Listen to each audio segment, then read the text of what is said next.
Biodiversity, the number of species and the variety between them, is declining faster than at any time in human history. We depend on biodiversity for food, medicines, energy, clean air and water, security from natural disasters. It is part of our culture. It supports all systems of life on Earth.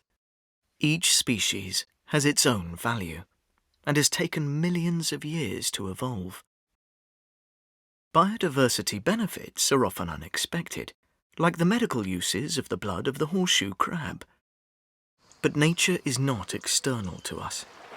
The environment is what we live in. Without forests, clean oceans and rivers, the planet would be uninhabitable. In some areas, like the deep oceans, thousands of species have yet to be discovered. Worldwide, 1 million species are threatened with extinction, mainly through habitat loss, but also overexploitation, pollution, invasive species, and now climate change.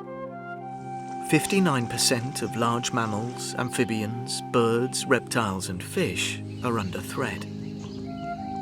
2 out of every 5 plant species are threatened with extinction. We are in the middle of the 6th greatest mass extinction in world history.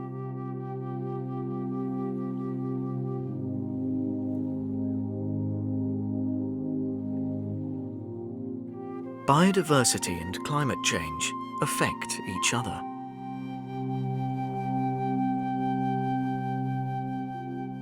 Ocean warming kills coral reefs.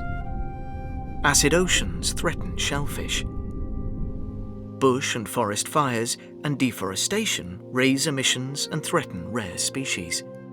Melting permafrost and polar ice could lead to climate tipping points, as well as devastating species and communities that depend on them. There are huge efforts worldwide to save individual species and protect their habitats.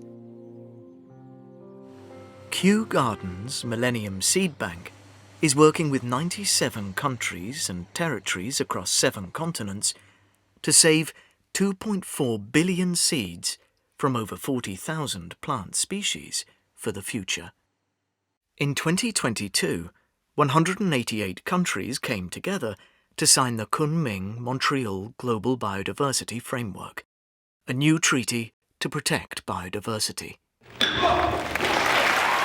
They pledged to take urgent action to halt and reverse biodiversity loss, to put nature on a path to recovery for the benefit of people and the planet.